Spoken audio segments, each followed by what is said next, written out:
Hello friends, welcome to Q Graphics 2.0। আজকের এই ভিডিওতে আমি আপনাকে দেখাবো কিভাবে একটা ফোন থেকে লাইভ টেলিকাস্ট করে অন্য একটা ফোনে সেই ভিডিওটা এখানে ট্রান্সমিট করা যায়। তো আজকে আমাদের এখানে দুটো ফোনের প্রয়োজন পড়বে। একটা হলো অ্যাজ আ সার্ভার, অর্থাৎ এখান থেকে আমরা টেলিকাস্ট করব অ্যাজ আ ক্লায়েন্ট, এখানে আমরা টেলিকাস্টটাকে রিসিভ করব, অর্থাৎ আমরা একটা আজকে লাইভ স্ট্রিমিং ভিডিও টেলিকাস্ট করব without any internet connection, without any third party service আর সার্ভার।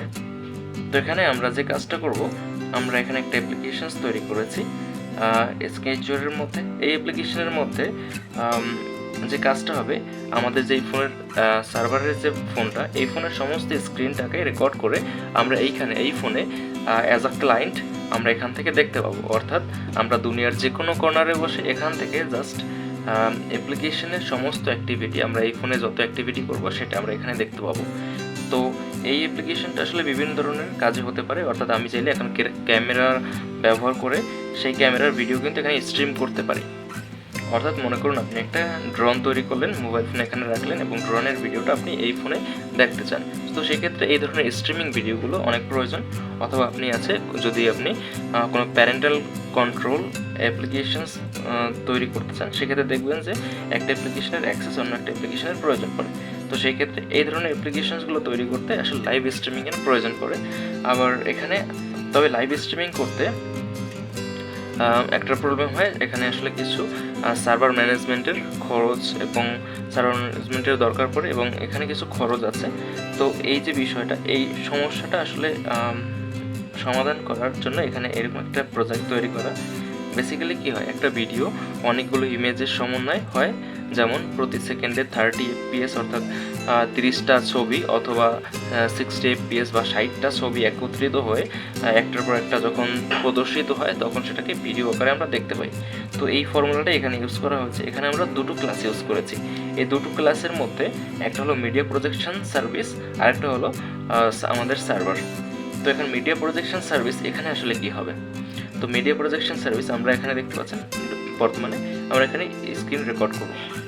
তো এই স্ক্রিন রেকর্ডটা আমরা এখানে এই স্ক্রিনটাকে আমরা যখন এখন রেকর্ড করছি, এই স্ক্রিনটা কিন্তু আমাদের এখানে কিন্তু রেকর্ড হচ্ছে। তো এই স্ক্রিনটাকে আমরা আরও ভালোভাবে দেখার জন্য, তো এই যে আমরা রেকর্ডিংটা করছি, এই রেকর্ডিংটা আসলে মিডিয়া প্রজেকশনের মাধ্যমে হয়ে থাকে। অর্থাৎ এখানে আমরা যে কাস্টিংয়ের আইকনটা দেখতে পাবো এই উপরে, সেই কাস্টিংয়ের আইকনটা কিন্তু এই মিডিয়া প্রজেকশন সার্ভিস ব্যবহার করার জন্য এখানে ওঠে। যেমন দেখতে পাচ্ছেন এখানে মাইক্রোফোনে আমি ইউজ করছি, সেক্ষেত্রে এখানে মাইক্রোফোনে একটা আইকন চলে আসছে। তো কাস্টিংয়ের যখন আমরা কোনো ইউজ করব তখন এরকম একটা আইকন এখানে দেখা যাবে। তো আমরা এখন স্ক্রিন রেকর্ড করছি, সেক্ষেত্রে আমরা এই স্ক্রিনটাকে রেকর্ড করা হচ্ছে। তো এই একই পদ্ধতি ব্যবহার করে এখানে আমরা ইমেজ রেন্ডার ইউজ করেছি এই ক্লাসের মধ্যে, এবং এখানে সেটাকে বিট ম্যাপে কনভার্ট করেছি যাতে আমরা সেটাকে ইমেজ আকারে দেখতে পারি। অর্থাৎ এই পুরো ইমেজটা এখানে ক্যাপচার হবে এবং সেটা আমাদের র্যান্ডমলি কিছু সময় পর পর ক্যাপচার করতে হবে। অর্থাৎ প্রতি সেকেন্ডে 30 FPS অথবা আমরা 60 FPS ভিডিও যেমন রেকর্ড করে, তেমনি প্রতিবার র্যান্ডমলি আমাদেরকে প্রতি সেকেন্ডে অনেকগুলো ইমেজ ক্যাপচার করতে হবে এবং সেটা যদি আমরা একের পর এক প্রদর্শন করি, সেক্ষেত্রে সেটা একটা রিলেশন সৃষ্টি করবে, একটা ভিডিও আকারে আমরা সেটা দেখতে পাবো। তো এই একই পদ্ধতি এখানে আমরা ইউজ করেছি এবং এই সার্ভারে সেই প্রত্যেকটা সেকেন্ডে যতগুলো ইমেজ আছে সেই ইমেজগুলোকে জাস্ট ট্রান্সফার করবে আমাদের ক্লায়েন্টের অ্যাপে বা আমাদের যে কোনো ব্রাউজার ব্যবহার করলেই হবে। তো আমরা এখানে একই সাথে আমরা কোনো ক্লায়েন্ট অ্যাপ ব্যবহার করতে পারি, অথবা আমরা কোনো থার্ড পার্টি ব্রাউজার ব্যবহার করতে পারি, হতে পারে কোনো গুগল ক্রোম, উইন্ডেক্স অথবা মাইক্রোসফটের যে কোনো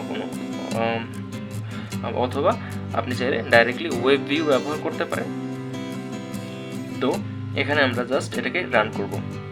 এর প্রোগ্রামগুলো খুব বেশি আমি কিছু লিখিনি, জাস্ট ওই দুইটা ক্লাস এবং এখানে সেই ক্লাসগুলোকে কল করা হয়েছে। তো আমি এই বিষয়টা নিয়ে পুরো ঘাটাঘাটি, এখানে আপনি যদি এখানে পুরো বিষয়টা নিয়ে আমি দেখাতে চাই সেই ক্ষেত্রে অনেক সময় লাগবে। তো সেক্ষেত্রে আপনি জাস্ট আমি এখানে কিছু এক্সাম্পল দেখাচ্ছি এটা কীভাবে কাজ করে। এই ধরনের প্রজেক্ট আপনি যদি দেখতে চান সেক্ষেত্রে আপনি টেলিগ্রামে যোগাযোগ করতে পারেন। সবার আগে সেখানেই এই ফাইলগুলোকে আপলোড করা হয় এবং সেখানেই আপনি যাবতীয় বিষয়গুলো পেয়ে যাবেন। তো এখানে জাস্ট আমরা দেখতে পাচ্ছেন আমাদের এখানে সার্ভার আছে, আর আছে আমাদের এখানে স্টার্ট স্ট্রিমিংয়ের এই অপশনটা। তো এটাকে স্ট্রিমিং করার জন্য আমাদের আগে এখানে এটার সাথে কানেক্ট করতে হবে। তো কানেক্ট করার জন্য আমরা যে কাজটা করব, আমরা একই রাউটারের অধীনে আমরা এটাকে কানেক্ট করতে পারি, অথবা আমরা চাইলে এখান থেকেও হটস্পট এবং ওয়াইফাইয়ের সাথে কানেক্ট করে এখানে কিন্তু একটা কানেকশন তৈরি করতে পারি। তো যেহেতু আমরা এখানে অলরেডি আমার এখানে একটা ফাইল শেয়ার হচ্ছে, ওকে, ফাইল কমপ্লিট শেয়ার। তো আমরা এখানে জাস্ট এখানে আমার হটস্পট আমি অন করব এখানে, এবং এটাকে আমরা কানেক্ট করব। অথবা আমি চাইলে আমার এই ফোনটা যে রাউটারে কানেক্ট করা আছে, অর্থাৎ যে মোবাইল ফোনের হটস্পটে কানেক্ট করা আছে, সেই হটস্পটে আমি এখানেও এটাকে কানেক্ট করতে পারি, যেমন এটা অলরেডি কানেক্ট আছে। তো আমরা এখান থেকেও জাস্ট কানেক্ট করতে পারি।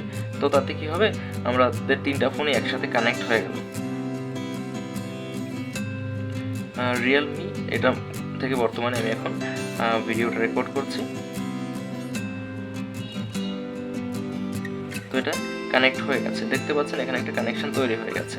তো এখন এর আইপি অ্যাড্রেসটা আমি দেখার জন্য আমি এখানে আইপি ইন্টারফেস প্রোগ্রামগুলোকে ব্যবহার করতে পারি, তবে এটা আমি ব্যবহার না করে জাস্ট এখানে আমি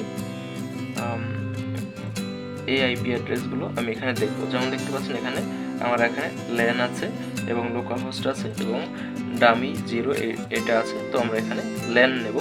ল্যান এই আইপিটা আমি যেখানে শেয়ার করতে চাই সেখানেই আমি শেয়ার করতে পারবো, অর্থাৎ এই আইপিটা আমি ব্যবহার করে আমি এই আইপিটা যেখানেই দেবো, এই নেটওয়ার্কের সাথে যতজন কানেক্ট আছে সবাই এই আইপির মাধ্যমে আমার এই স্ট্রিমিং ভিডিওটা অ্যাক্সেস করতে পারবে।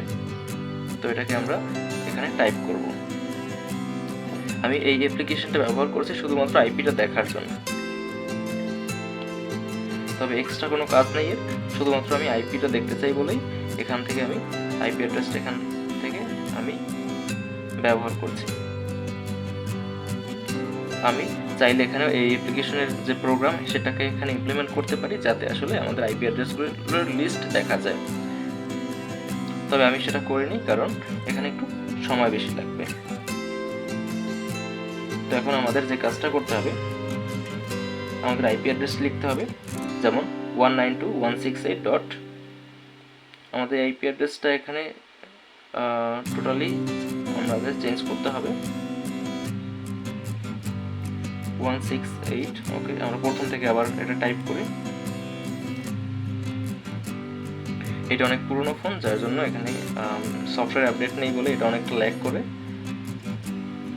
তো একটু ধৈর্য সহকারে এটা আসলে আমাদের টাইপ করতে হবে 168.168.180। এরপরে আমাদের পোর্ট নাম্বার সেমিকোলন দিয়ে পোর্ট নাম্বার 8080 লিখতে হবে। এখন আমরা একটা সার্ভারটাকে স্টার্ট করে দেব। তো সার্ভারটা স্টার্ট করার পর আমরা জাস্ট ওকে, আমরা এখান থেকে আমাদের যে স্ক্রিন রেকর্ড আছে সেটাকে অফ করব। ওকে, আমরা স্ক্রিন রেকর্ড অফ করে দিলাম। এখন এটা আমরা আবার অন করব, এরপর সার্চ করব। তো এখানে দেখতে পাচ্ছেন আমাদের যে অ্যাপ্লিকেশনটা আছে আমরা কিন্তু সেটা এখানে লাইভ টেলিকাস্ট দেখতে পাচ্ছি।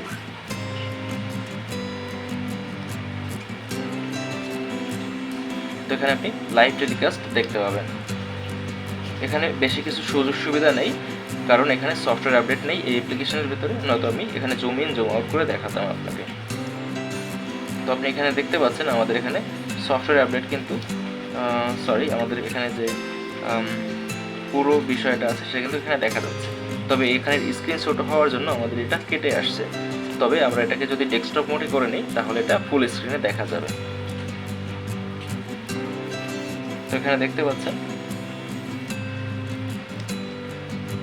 এগুলো আমরা কিন্তু এখানে দেখতে পাচ্ছি অ্যাজ আ লাইভ।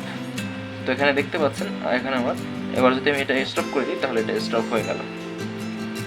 তো এইভাবেই আসলে আমরা লাইভ স্ট্রিমিং করতে পারবো জাস্ট একটা সিম্পল কোডের মাধ্যমে। আমরা এখানে দুটো ক্লাস ইউজ করেছি, জাস্ট দুটো ক্লাস, এবং এই দুটো ক্লাসের মাধ্যমে কিন্তু আমরা এই পুরো অ্যাপ্লিকেশনটাকে ব্যবহার করে লাইভ স্ট্রিম করতে পারছি। এবং আপনি দেখতে পাচ্ছেন মেইন অ্যাক্টিভিটিতে আমি জাস্ট এটাকে কল করেছি, অর্থাৎ ওই দুটো ক্লাসকে এখানে রান করানো হয়েছে। এখানে দেখতে পাচ্ছেন মিডিয়া প্রজেকশন, এখানে জাস্ট স্টার্ট করা হয়েছে, এখান থেকে আমরা স্টার্ট করে দিয়েছি। এটুকুই ছিল কোড এবং প্রোগ্রাম। এই প্রোগ্রামটা ব্যবহার করে মূলত একটা লাইভ স্ট্রিমিং করা সম্ভব। পরবর্তীতে কোনো ভিডিওতে দেখাবো কিভাবে বিটম্যাটের মতো অ্যাপ্লিকেশনগুলো আপনি তৈরি করতে পারেন। তো এই জন্য এই ইউটিউব চ্যানেলটাকে সাবস্ক্রাইব করে আমার সাথেই থাকুন এবং নতুন নতুন আইডিয়াগুলো শেয়ার করুন, যাতে আমি সেই সমস্ত ভিডিওগুলো আপনাদের সাথে শেয়ার করতে পারি। তো আজ এ পর্যন্তই। ধন্যবাদ সবাইকে। ভালো থাকবেন, সুস্থ থাকবেন এবং আমার সাথেই থাকুন।